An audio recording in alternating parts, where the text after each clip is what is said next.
Hukum perdata, yaitu ketetapan yang mengatur hak dan kewajiban antar individu dalam masyarakat. Istilah hukum perdata di negara Indonesia mulanya dari bahasa Belanda, yaitu Burgerlijk Recht, yang sumbernya pada Burgerlijk Wetboek atau dalam bahasa Indonesianya disebut dengan Kitab Undang-Undang Hukum Perdata atau KUH Perdata. Hukum dapat dimaknai dengan seperangkat kaidah dan perdata diartikan dengan yang mengatur hak, harta, benda, dan kaitannya antara orang atas dasar logika atau kebendaan. Secara umum, pengertian hukum perdata yaitu semua peraturan yang mengatur hak dan kewajiban perorangan dalam hubungan masyarakat. Hukum perdata disebut pula dengan hukum privat karena mengatur kepentingan perorangan.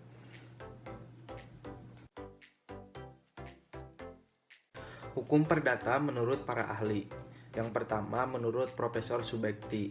Menurut Profesor Subekti, hukum perdata merupakan semua hukum privat material berupa segala hukum pokok mengatur kepentingan perorangan.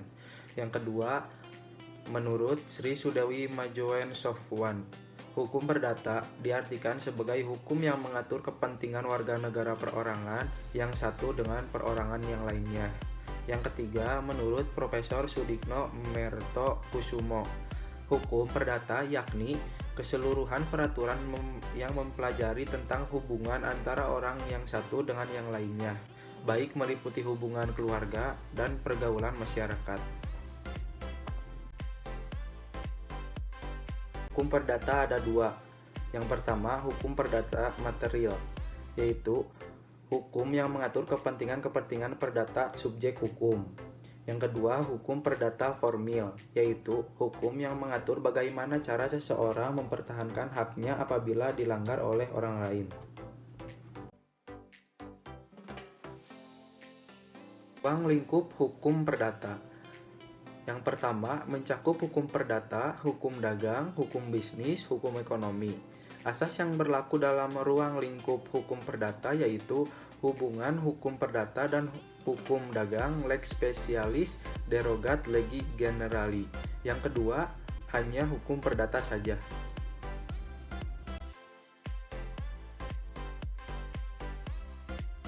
Asas dalam hukum perdata ada 5. Yang pertama ada asas terbuka atau asas kebebasan berkontrak.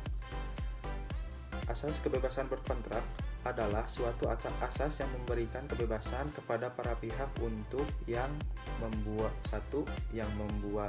atau tidak membuat perjanjian, 2. yang mengadakan perjanjian dengan siapapun, 3. yang menentukan isi perjanjian, pelaksanaan dan persyaratannya, 4. yang menentukan bentuk perjanjian baik secara tulis maupun secara lisan. Yang kedua, ada asas kepastian hukum. Asas kepastian hukum atau yang lebih dikenal dengan asas pacta sunt servanda yang memiliki arti janji harus ditepati. Pada dasarnya, asas ini berkaitan dengan perjanjian atau kontrak yang dilakukan antara individu. Dapat dikatakan juga bahwa hakim atau pihak ketiga harus menghormati substansi perjanjian yang dibuat oleh para pihak, sebagaimana layaknya sebuah undang-undang. Yang ketiga ada asas konsensualisme, yaitu perjanjian harus didasarkan pada konsensus atau kesepakatan dari pihak-pihak yang membuat perjanjian. Berdasarkan asas konsensualisme itu, dianut suatu paham bahwa sumber kewajiban kontraktual adalah bertemunya kehendak dengan konsensus para pihak yang membuat kontrak.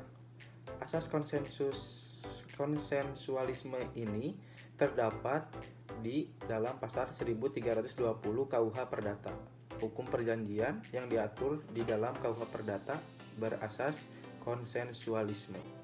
Yang keempat ada asas itikat baik. Menurut pasal 1338 ayat 3 KUH Perdata, perjanjian haruslah dilaksanakan dengan itikat baik.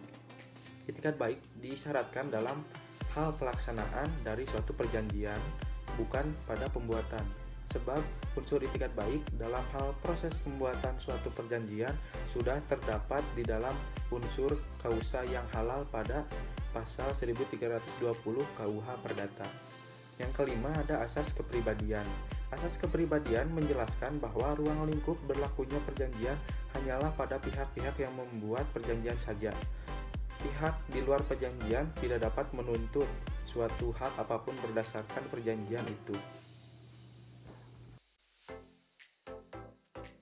Contoh hukum perdata, yang pertama ada hukum perkawinan, yang kedua ada hukum waris, yang ketiga ada hukum kekeluargaan, yang keempat ada hukum perikatan, yang kelima ada hukum kekayaan, yang keenam ada hukum penceraian, yang ketujuh ada hukum pencemaran nama baik. Asas-asas hukum perdata. Yang pertama, Algemene Bepalingen van Wetgeving atau disingkat dengan AB, yaitu ketentuan umum pemerintah Hindia Belanda yang diberlakukan di Indonesia. Yang kedua ada Burgerlijk Wetboek atau BW atau KUH Perdata, yaitu ketetapan hukum produk Hindia Belanda yang diberlakukan di Indonesia menurut asas Concor dan Thiers. Yang ketiga ada KUH Dagang atau Wetboek van Koophandel disingkat dengan WPK, yaitu KUH Dagang yang terdiri dari 754 pasal, mencakup buku 1 yaitu tentang dagang secara umum dan buku 2 yaitu tentang hak dan kewajiban yang muncul dalam pelayanan.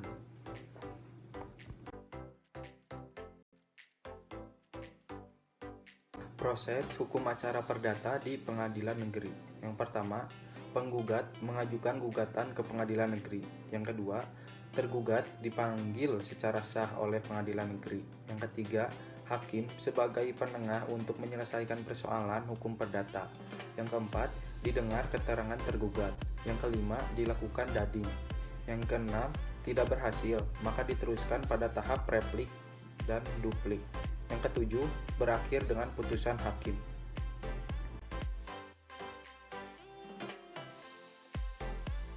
Pembagian bab dalam hukum perdata. Buku 1 tentang orang. Buku ini mengatur hukum mengenai diri seseorang dan hukum kekeluargaan.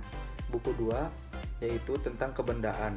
Dalam buku ini mengatur segala hal yang berhubungan dengan hukum kebendaan dan hukum waris. Buku 3 yaitu tentang perikatan, mengatur hak dan kewajiban timbal balik antara orang perorangan, badan hukum maupun pihak tertentu. Buku 4 tentang pembuktian, mengatur alat pembuktian dan akibat hukum yang ditimbulkan.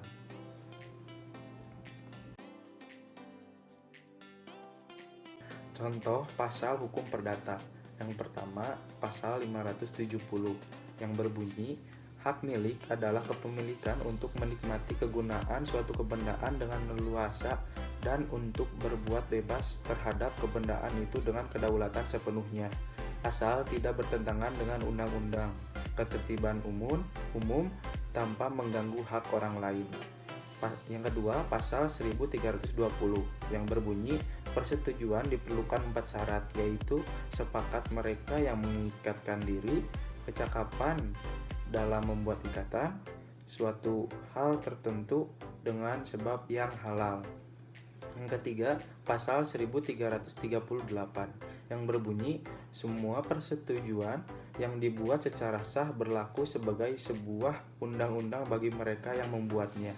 Persetujuan tersebut tak dapat ditarik kembali selain dengan kesepakatan kedua belah pihak atau karena alasan-alasan yang oleh undang-undang dinyatakan cukup untuk itu.